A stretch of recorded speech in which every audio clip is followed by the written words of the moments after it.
Boya nasıl oluyor? Diplerde beyaz var. Boyasız mı gelmemiz gerekiyor yoksa? Benim de saçlarım beyazlaşıyor.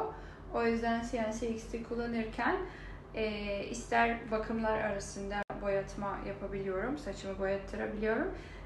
İster farklı bir dönemlerde yani CNC varken saçlar rahatlıkla boyanabilir.